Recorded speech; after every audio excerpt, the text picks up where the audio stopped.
Kesal upah Begajar selama 3 tahun tidak dibayar kepala sekolah. Mantan guru honorer membakar gedung sekolah. Aksi pelaku menghanguskan fasilitas belajar siswa. Polisi pun akhirnya membebaskan pelaku dan honor Begajarnya selama 3 tahun akhirnya dibayarkan.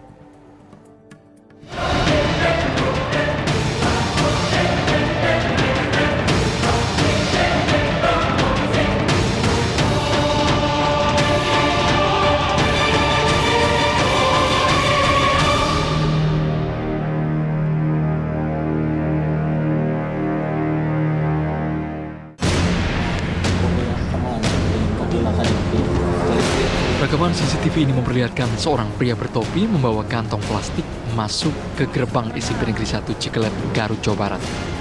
Pria ini diduga masuk ke sekolah untuk melakukan aksi pembakaran beberapa ruang kelas di sekolah itu. Terbakarnya beberapa ruang kelas dan ruang guru di SMP Negeri 1 Cikelet itu terjadi pada 14 Januari lalu.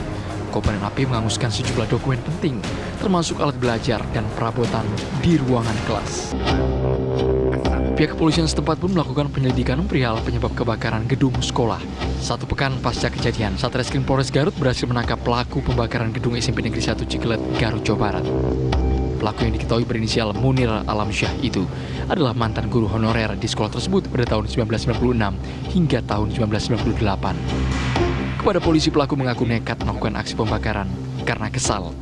Upah ia mengajar selama 3 tahun tidak dibayarkan oleh kepala sekolah. Adanya percobaan untuk pembakaran sekolah SMP Negeri 1 Cikelet, di mana kejadiannya itu pada hari Jumat, tanggal 14 Januari, sekira jam 11.00 yang di lokasi di SMP Negeri 1 Cikelet, yang diduga dilakukan oleh mantan seorang tenaga guru honorer, di mana beliau yang berinisial MA pernah bekerja sebagai tenaga honorer di tahun 96 sampai 98. Nah, dengan didasari dengan rasa sakit hati, di mana dilatar belakangi rasa sakit hati itu bahwa tersangka yang berinisial MA ini,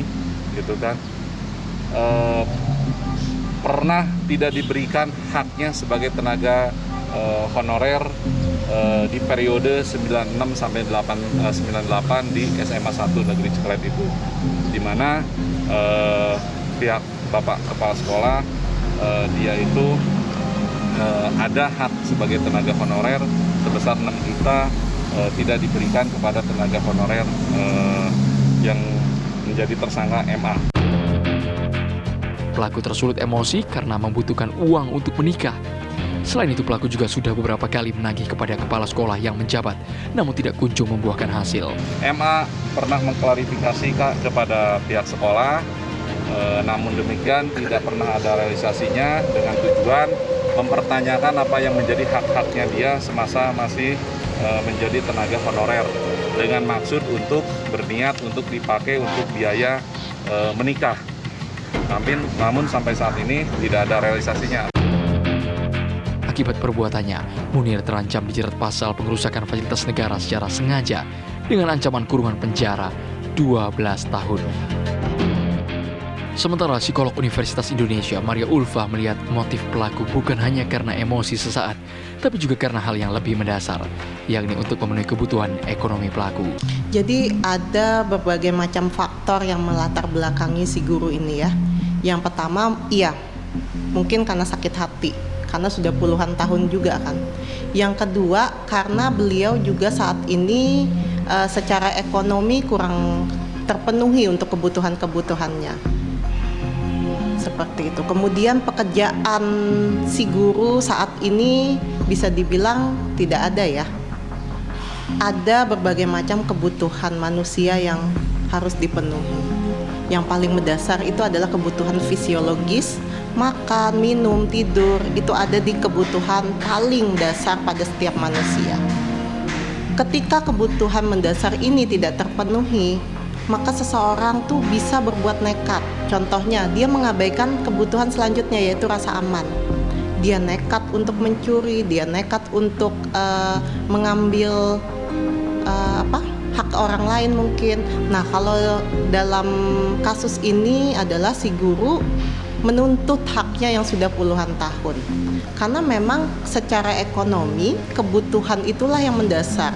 Beliau meminta haknya karena beliau sendiri pun juga membutuhkan uang itu.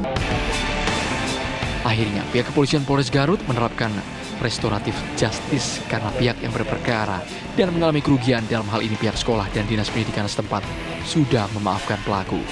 Selain itu, pihak dinas pendidikan setempat juga telah mengganti honor yang merupakan hak pelaku yang belum dibayarkan oleh sekolah. Akhirnya terwujud sebuah kesepakatan untuk dari dinas pendidikan dan kepala sekolah serta juga pengacara dari pihak pelaku. Akhirnya terwujud sebuah kesepakatan dari dinas pendidikan memaafkan pelaku Bapak Munir Alamsyah ini terhadap tindakannya. Sehingga kami dari Polres Garut setelah menerima surat pernyataan kedua belah pihak dari dinas pendidikan dan juga termasuk dari pihak pelaku, dan tentunya ini didasari dari peraturan kepolisian nomor 8 tahun 2021 terkait masalah penanganan tindak pidana berdasarkan keadilan restoratif. Psikolog Universitas Indonesia Maria Ulfa berpendapat setelah bebas, pihak terkait setempat bisa memberikan lahan pekerjaan atau keterampilan sosial untuk Munir demi memenuhi kebutuhan ekonomi keluarganya. Jadi untuk treatmentnya memang selain mendapatkan sanksi secara hukum yang sudah diputuskan bahwa beliau bebas, perlu dipikirkan juga, perlu dikaji lagi kehidupan beliau selanjutnya akan seperti apa. Ada baiknya kita memberikan beliau keterampilan misalnya atau lahan pekerjaan. Jadi jangan sampai tindakan nekat ini akan berulang lagi di kemudian hari. Ya, kini Munir Alamsyah, mantan guru honorer asal Ciklet, Garut, Jawa Barat, yang melakukan pembakaran kelas di sebuah sekolah, akhirnya melakukan sujud syukur karena bisa menghirup udara bebas pasca dirinya mendapat restoratif justice atau penyelesaian yang adil usai mendapat persetujuan dari berbagai pihak.